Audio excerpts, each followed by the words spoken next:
Imagine stepping into a small, cluttered apartment in a quiet Japanese suburb. The air, it's thick, heavy, with a foul, unsettling smell. You glance around, heart pounding, and see cooler boxes stacked ominously against the wall. Curiosity. It grabs you, pulls you closer. You reach out, trembling, and open one. Inside, human bones, carefully, chillingly arranged.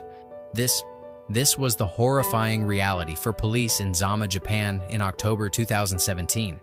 In the next few minutes, we'll unravel the chilling truth of how he used social media to hunt his victims and the shocking investigation that exposed his gruesome crimes.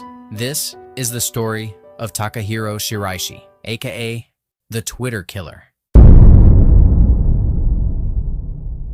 Takahiro Shiraishi was born on October 9, 1990, in Zama, a city in Kanagawa Prefecture, Japan. He grew up in what seemed like a typical environment, attending local schools and playing sports like baseball and track. But those who knew him described him as quiet and reserved, someone who kept to himself.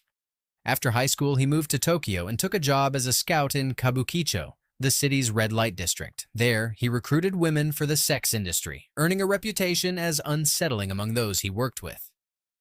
In August 2017, everything changed. Shiraishi moved to a new apartment in Zama and set up a Twitter account under the name @HangingPro. He started searching for people who posted about wanting to end their lives. His first victim was a 21-year-old woman who had shared her struggles online. Shiraishi reached out, promising to help her die. On August 22, 2017, she arrived at his apartment. Instead of offering help, he strangled her to death, marking the start of his deadly spree. Shiraishi's approach was calculated and cruel. He targeted vulnerable people, mostly young women battling mental health issues or personal crises. Posing as a guide to a peaceful end, he gained their trust through Twitter messages. Once they were inside his apartment, he would strangle them, sometimes after assaulting them. Afterward, he dismembered their bodies with tools like saws and knives, storing the parts in cooler boxes and containers. To hide the smell, he scattered cat litter and used air fresheners. From August to October 2017, Shiraishi killed 9 people. 8 were women, aged 15 to 26, and 1 was a 20-year-old man, the boyfriend of a female victim. When the man confronted Shiraishi about his girlfriend's disappearance, Shiraishi killed him too. Each victim had been lured with the same false promise of assisted suicide, only to meet a brutal end. The case broke open in late October 2017, when a 23-year-old woman vanished. Her brother alerted the police after seeing her tweets about meeting someone to die together. Investigators traced her to Shiraishi's apartment building using this lead. On October 30, 2017, they knocked on his door. Shiraishi let them in, and a search revealed the gruesome truth: cooler boxes filled with human remains. They later found over 240 bone fragments from 9 different victims.